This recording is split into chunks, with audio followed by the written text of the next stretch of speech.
मैं आवाज़ देना चाहूँगा जिसमें मैं अपना अक्स देखता हूँ। मैंने शुरुआत में ये बात भंवर जी सर के लिए कही थी जब हम प्रोग्राम करते थे, शायद आज भंवर जी सर मुझसे भी अच्छी पढ़ाने की कला सीखते हैं। हर चीज़ एक कला होती है जो अपनी अपनी कुछ विशेषताएं लेकर आते हैं, लेकिन हमने हमेशा टीचर को बनाया है जैसे विद्यार्थी बनते हैं, अलग अलग तरीके से टीचर को परखा। कभी ऐसा हुआ कि अंग्रेजी के टीचर से बच्चे संतुष्ट नहीं हुए तो उन सर को दूसरा सब्जेक्ट देकर पढ़ाने का प्रयास किया कि हम टीचर में से कौन सी बेस्ट क्वालिटी निकाल सकते हैं। वही चीज़ हमने छात्रों पर लागू की। हर छात्र में कुछ अलग अलग तरीके के गुण होते हैं, तो कैसे हम उसे समझा सकते हैं। कभी कभी ऐसा होता है किसी बच्चे के साथ कड़क आवाज़ में बात करना पड़ता है, कभी कभी ऐसा मौका भी आता है ज़िंदगी में जब नरम आवाज़ के साथ बात करनी पड़ती है।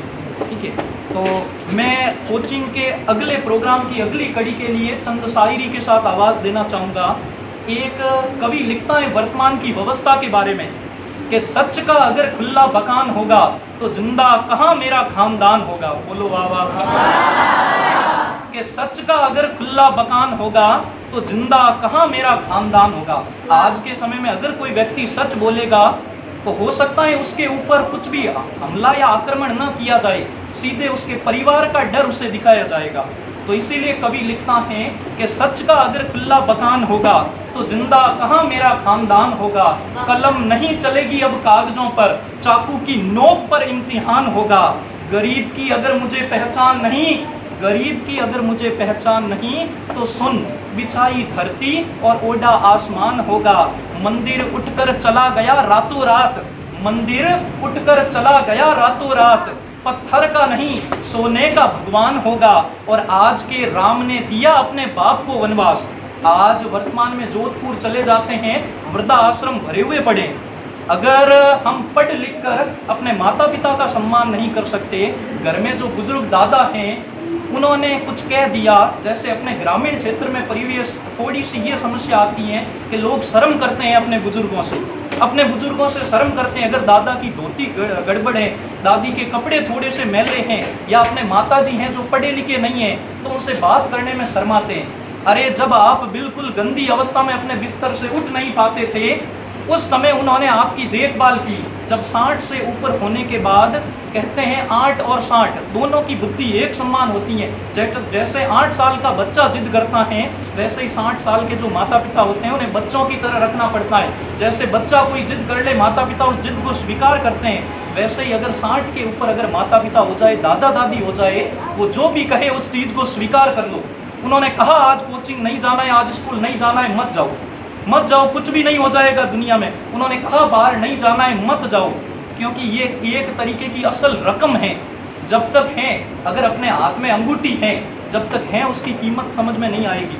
जिस दिन वो गुम गई ना, उस दिन समझ में आएगी कि वो कितने लाख की थी। आपके पास जो अमूल्य चीज़ है तब तक उसकी कद्र नहीं कर रहे हो, लेकिन जिस दिन वो चीज़ नहीं रही उस दिन समझ में आएगा कि वास्तव में उसका मोल क्या था, उसका मोल क्या था। तो मैं आपकी जोरदार तालियों के साथ आवाज़ देना चाहूँगा श्रीमान पंगा जी सर को, जो आपकी प्रेरणा से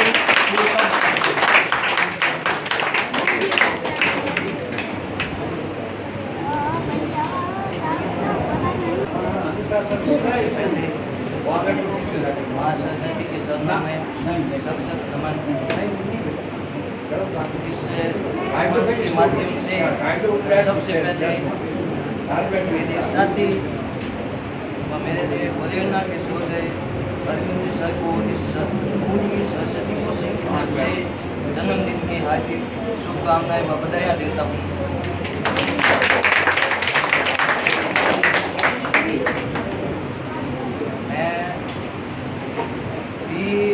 इस कोचिंग से ही नहीं, कई कोचिंगों और कई स्कूलों से लगातार 3 साल से बच्चों से जुड़ा हूँ। जो शिक्षा और मुझमें जो ज्ञान था, जो ज्ञान देने का मैंने पूरा प्रयास किया। गवर्नमेंट स्कूल में, जैसे कि हमारी गवर्नमेंट स्कूल है, उसमें टीचरों की कमी थी, तो सुबह जल्दी उठ के मैं 2 साल से मुफ्त सेवा के लिए गया, क्योंकि उस स्कूल में बच्चियाँ जो कि आती है तो मुझे लगता है कि कहीं न कहीं या तो उन बच्चियों के जाने की व्यवस्था नहीं है दूर दराज, या उनके हो सकता है पैसों की कमी। और बाकी इन ख्यालों के साथ मैंने उनको 2 साल हालांकि मुफ्त की सेवा दी। मेरा ज़िंदगी में मानना ये है कि प्रत्येक बच्चे को, चाहे कोई हो, अपनी ज़िंदगी उठा के देखे। आपको ज़िंदगी में एक मौका अवश्य मिलता है जिसमें हमें उस मौके को परख के आगे बढ़ने की एक लालसा होनी चाहिए। हालांकि मैं खुद जब 9th क्लास में था, शिक्षा के क्षेत्र में इतना मतलब महावीर बच्चा नहीं था। कुछ मतलब नॉर्मल बच्चे जिस प्रकार होते हैं उनकी तरह मैं था, और कुछ मेरे साथियों की वजह से रास्ता भटक के मैं खुद एक व्यापारी की दुकान, मतलब एक किराने की दुकान पे खुद की लगा के बैठ गया। 2 साल तक मैंने खुद वहाँ उस क्षेत्र में कार्य किया। उसके बाद वो असफल हुई और 30,000 का घाटा झेल के मुझे लगा कि कुछ भी हो इस दुनिया में, यदि आगे बढ़ना है तो रास्ता है शिक्षा। यदि असफल व्यक्ति एक बार भी हो जाए तो कोई दिक्कत नहीं, क्योंकि जैसे कई कवियों ने कहा भी है कि भाई जो व्यक्ति 100 बार गिरे और वापस 101 बार उठकर आगे बढ़ने की हिम्मत है कि वही है सच्चा खिलाड़ी, सच्चा योद्धा।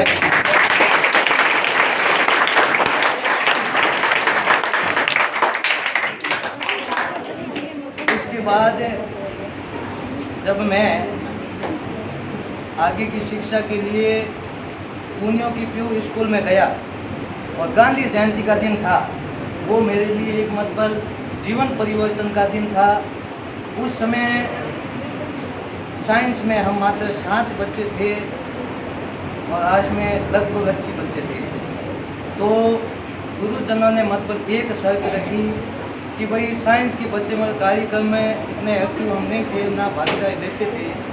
और जब उन्होंने कहा कि आप कुछ कर नहीं सकते, तो गांधी जयंती के अवसर पर मुझे लगा कि भाई कुछ करना है। मेहनत की प्रयास किया। गांधी जी का जीवन जितना मतलब साथ था, याद किया, और उसमें मैंने 2 घंटे तक लगातार भाषण दिया और कई सदनों का भाषण पीछे भी रह गया, मैंने इतना समय दिया। तो उस समय मुझे भारतीय फाउंडेशन से एक इनाम मिला जो मेरे लिए आज भी प्रेरणा का स्रोत है। जब भी मैं आज भी पढ़ाई करता हूँ उसको सामने रख भी करता हूँ। और उस समय मुझे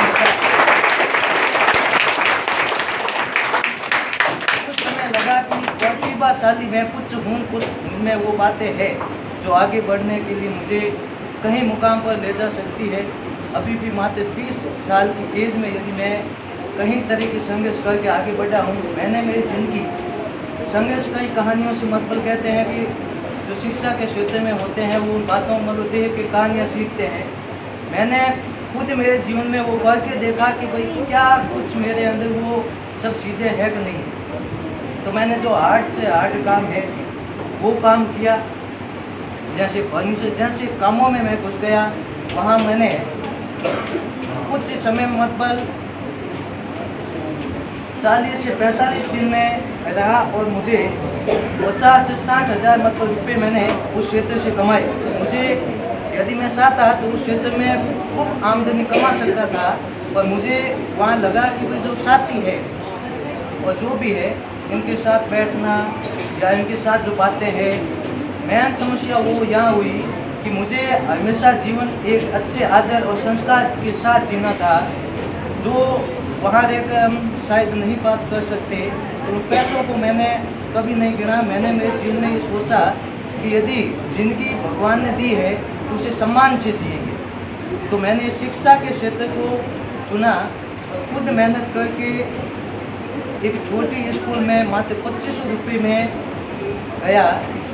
उस समय मेरे साथ 2 साथी और थे जो किसी कारणवश पिछड़ गए, शिक्षा के रास्ते से भटक गए। उसके बाद ज़िंदगी ने जैसे जैसे मौका दिया, मैं यहाँ तक मतलब सबसे पहले जास्ती गया, इसके बाद अरविंद जी से बात हुई और यहाँ आया। तो इस समय उन्होंने मुझे यहाँ आने से पहले ख्वाशाराम जी जो मेरे मामा श्री है उनसे मेरे चरित्र की बात पूछी कि कैसा चरित्र है।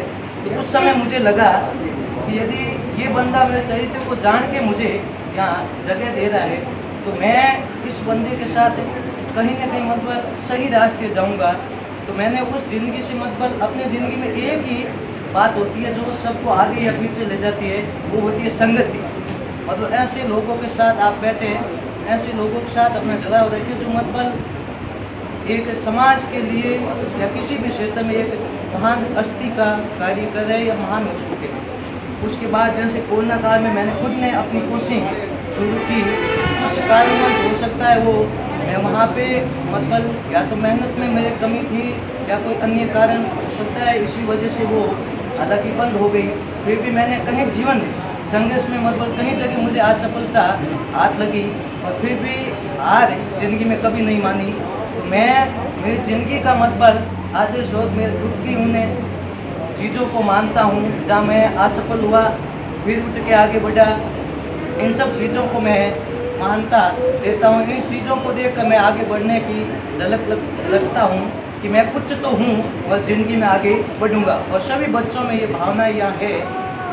और जो शिक्षा का क्षेत्र है जैसे यहाँ अरविंद जी सर है, जैसे ताजाम जी सर है, ये कहीं मतलब महान व्यक्तियाँ हैं जो अपना प्रयास इस शिक्षा के क्षेत्र में इतना आगे बढ़ा चुके हैं कि गांव में अब तो ठीक है 12वीं तक, अभी भी हमारे गांव की तो स्थिति ऐसी है कि 12वीं के बाद BA करनी या BST ये उन लोग ज्ञात नहीं है, PTT करनी है ये जानकारी नहीं है। यहाँ वो सब सर ने दी है चीज़ें कि बच्चे को सब ज्ञात है आगे क्या करना है। तो ये अरविंद जी सर के साथ जुड़ के मैंने भी सीखा है और आप भी इनके साथ जुड़ के लंबा अपना संघर्ष काल यदि देना भी पड़े तो देकर भी इन चीज़ों को सीखें। मैं इन शब्दों के साथ अपनी वाणी को विराम देता हूँ।